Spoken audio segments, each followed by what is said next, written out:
If you grew up hearing stay in a child's place, then girl, we need to talk about what that actually taught you. Now, I heard this one growing up too, right? Stay in a child's place.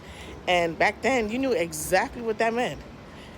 When the grown folks are talking, mind your damn business. Don't ask too many questions. And definitely don't get into the conversation that somebody decided that wasn't for you. So, what do? You learn your place. And I want you to really think about that because somewhere along the line, some of us just didn't just learn how to stay in a child's place. I mean, we learned how to stay in our place, and now we're grown, big ass adults, right?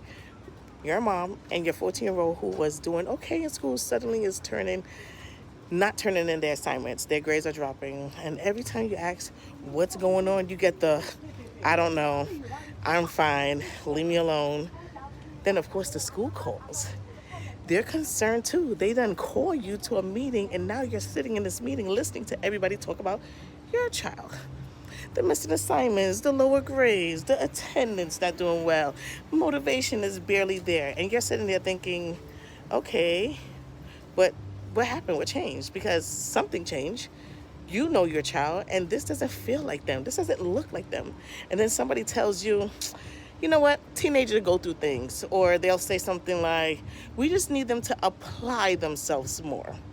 And you nod, you go home, but that feeling comes home with you, that uneasiness. Something still doesn't feel right. And this is where I want you to really think about it.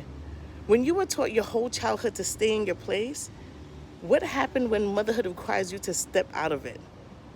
What happens when you need to say, no, I need somebody to help me understand why this had changed? Or what are we seeing at school that I'm not seeing at home? Or even what support can we put in place, right? While we figure what's going on. See, those are the questions I want you to ask, because we're not automatically deciding your child is lazy. We're not automatically deciding it's just teenage behavior.